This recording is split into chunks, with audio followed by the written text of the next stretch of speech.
Starting in the 16th century, the United Kingdom built a network of canals that would provide a reliable and economic route to transport goods. The golden age of the canals were from the 1770s until the 1830s. At that point, the railways took over most of the transportation for goods throughout the UK. In the late 1940s, the canals were revitalized for leisure travel. We chose to travel on the Llangollen Canal. We would start in Grinley Brook, where we met up with driftwood narrowboats to pick up our hire boat for the week. And we would travel approximately 30 miles up to the Ponticilic Aqueduct. We would turn around and come back 30 miles back to Grinley Brook in 5 days. All right, friends, here we are. This is the real reason why we came to England/Wales on this trip. We were taking this mighty boat, narrowboat. It's called the Mighty Oak. We're in front of the Mighty Oak with the proprietors Dana and Laura. Hi. And you're really gonna just hand this over to us? And, Absolutely. and No, Dana's coming with you. Oh, okay. Did we not good. tell you that? Good. We're not going to let you off that easy. I hope so. So just give me just a quick, brief history. How did you get into doing this? You have 2 boats, correct? Yep. And how did you start doing this? Long story short, my great-great-grandparents were Irish canal gypsies. And I've always had this sort of fascination in the days of when they were drawn by horses. And we'd lived abroad for many years, came back and lived not far down there next to the canal. I'd walk my dog down the canal, see all the boats, I'm like, I'd love one. But they're not cheap things to own. Boat means bring out another 1,000. I kid you not. That's what I haven't heard. And then I started noticing the hire boats, such as this one. And out of curiosity, I'd look in the windows and I'd be like, oh, they're a bit bland, aren't they? It's all a bit beige and blancmange and very tight. It's all about how many bodies you can fit on. And I thought, well, if I bought a boat and hired her out, then she can pay for herself. That's how it started, and she became that's Acorn, very, very popular. I was still working. Then a few years ago, 3 years ago, I stopped working full-time and took a plunge of faith and had this built. And she's proving very popular as well, so it was just a sort of a natural progression. It really started with me wanting a boat, but couldn't afford it. And it also helps having slave labour. Yeah. So now, Dana is going to hop on here on the boat, and she is going to give us the tuition. Hands-on training. Hands-on training, and we're going to go down the canal. So we're on this is Welsh, the Llangollen. Is that right? No, that's not. No. Nearly. Llangollen Canal, which is going to take us to the aqueduct, which is called the Ponticili. But the Welsh don't say it like that, but I couldn't even begin. Ponty is the easiest word. Ponty? Yeah, the Ponty Aqueduct. Everyone will know what you mean if you say the Ponty. Okay, we're headed to the Ponty, but first we are going to get the tutorial. So thank you both for taking our money and trusting us with your boat. It was my absolute pleasure. Hello, good morning. Welcome to the Mighty Oak.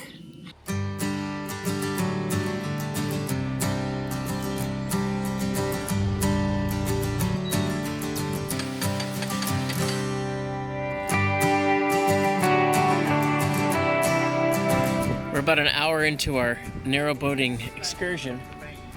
It's going smooth. We haven't hit anybody. Nobody's hit us. It's very peaceful out here and serene in the English countryside, and there's quite a bit of blossoms. And there's some ducks, as you can probably hear them in the background. But we have some farmland, and right about now we're going to go under bridge number 39.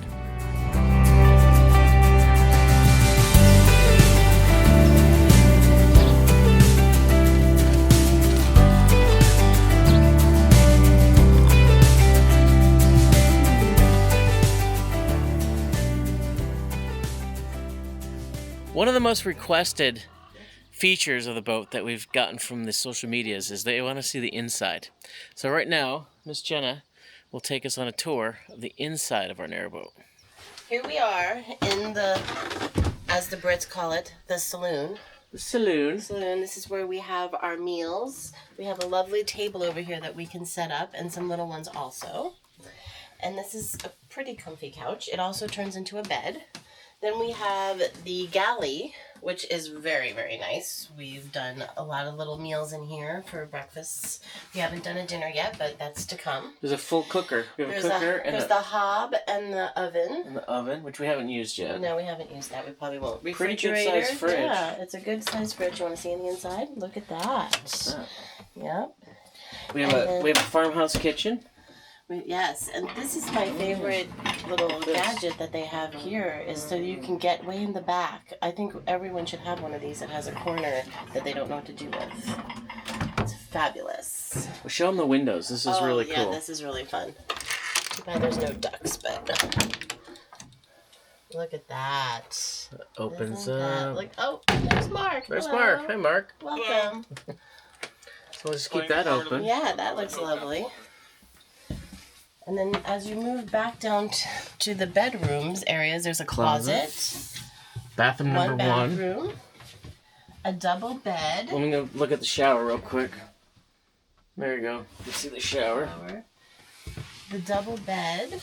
There's lots of windows and lighting in here too. It's really nice. Yeah. And we come down a little further and there's another bathroom.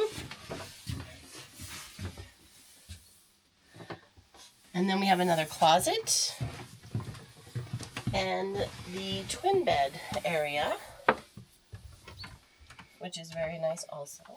This is where all the electronics for the boat are right here.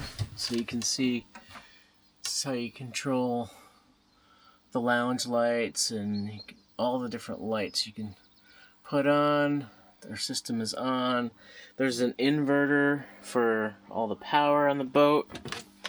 And then we come up out of the boat into the stern. And this is the tiller. This is the tiller. And this is where you start the boat here. Right here. Here we go, our first tunnel. The Ellesmere Tunnel coming up. Into the dark we go. We made it. Nobody died. Next stop is Ellesmere. We're gonna moor and we're gonna go in and do some grocery shopping and get some dinner. Find a pub. And then we'll get back on the boat and find a place for the evening. I think we're just gonna stay wherever we. You think we're gonna stay? As long as we find a good spot to moor up to get food, I think that's it.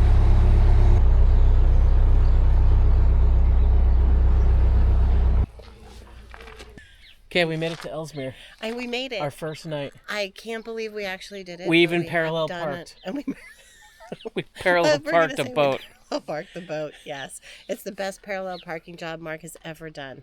Ever. Good morning, friends. It's day 2 of our narrowboating adventure through England and Wales. And it's beautiful out. The sun is shining. The coffee's hot. The boat did not move last night, which is a good thing. We're in still the same spot where we tied up.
Good morning, friends. We are in Wales, correct? We are in Wales. We have made it to Wales.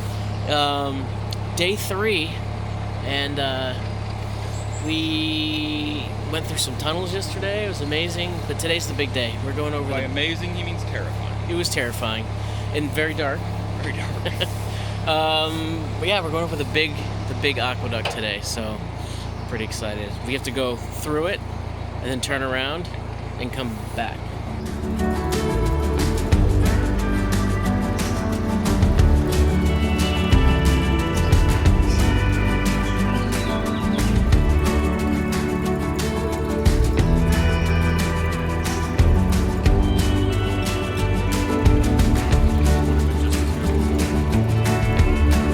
All right, Mark, you ready?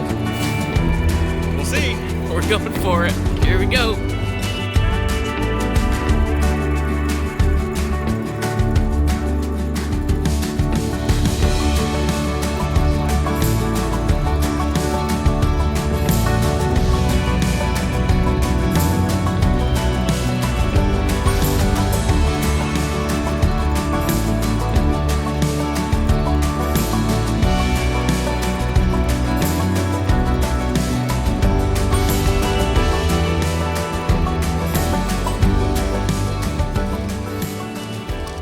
This morning was amazing.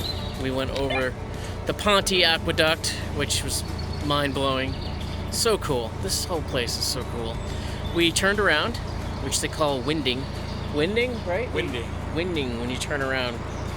And we turned around and now we're headed back. So we're gonna take a leisurely stroll through the Welsh English countryside before we return the boat in a couple days.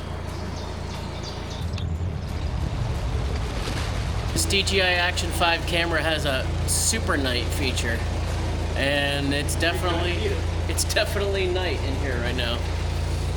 This camera does a great job, though. I mean, there is no light on my face except for the end of the tunnel, which is coming up, and you can actually see quite a bit in here. The boat has a headlight, but it really doesn't do much, does it? It just tells the oncoming boats that there's a boat in the tunnel. Yeah, it doesn't do much for us.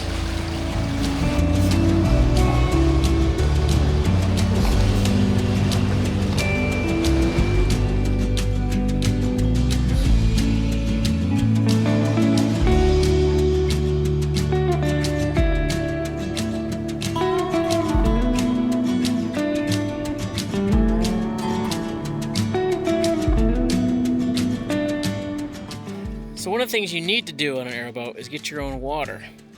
You can't let yourself run out of water because the tank's very large and it will take a long time to fill up. So when you see a water spigot, you usually stop and top it off. So that's what we're doing right now.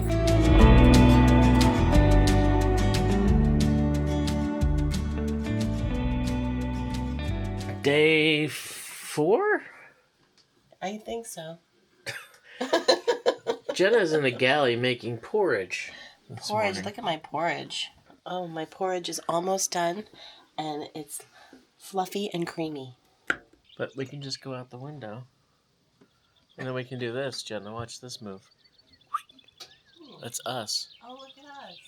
This is going to be delightful.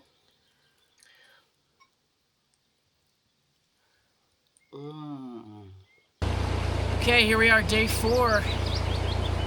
Just cruising through the countryside. Not too much traffic this morning. Partly sunny skies. And we're just cruising. We have a bridge right here. Got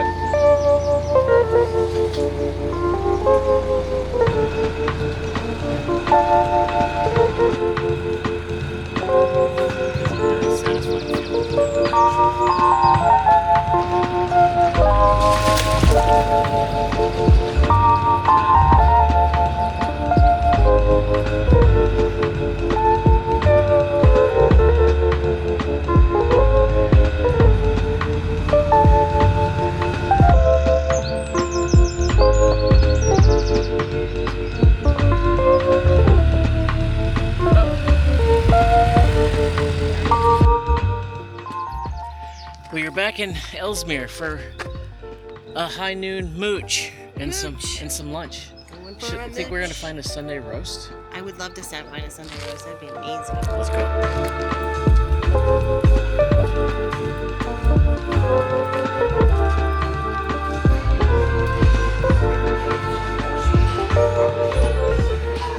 That was a delightful Sunday roast in Ellesmere. And then we walked around the town. We found a cool church.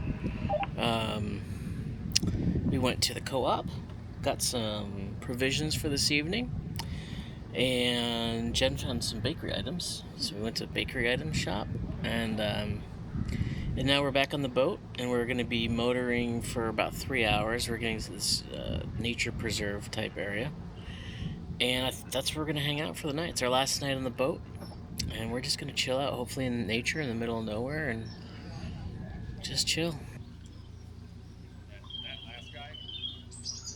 Good morning, friends. Day 5, last day on the boat. Slept like a dog last night. So good. Had just a sprinkle of rain, but it didn't affect us because we were inside, snug as a bug. But yeah, day 5, we got about an hour and a half to go before we hand the boat back over. So we're just cleaning up, having some breakfast, some coffee, packing up our stuff, and we'll be on our way. You have a good day too. I heard you, yeah. Okay.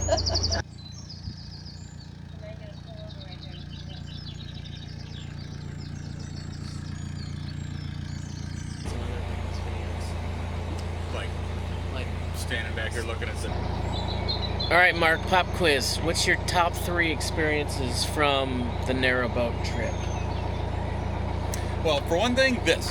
Being able to stand here and just pilot this boat for hours and watch the countryside go by, it's Pretty you amazing. really can't describe how amazing it is. The moments of terror and things like the Church Tunnel were a lot of fun now that they're over. And then the aqueduct. Aqueduct was just insane to look down 126 feet to the valley floor. Jenna, top 3 experiences from the trip. Driving the Narrowboat is number 1. The extreme quiet and peacefulness, listening to the birds, was really awesome. And let's see, the 4 of us just becoming even closer than we already were. Great. Travis, what is your top 3 experiences on the Narrowboat? My top 3 experiences from the Narrowboat would have to be the peace and quiet and the nature and going over both aqueducts. It's pretty amazing. And going through the tunnels, because that was pretty cool too. That may have been 4, but good. Yeah. There's a lot of highs. There's a lot of highs. Not too many lows.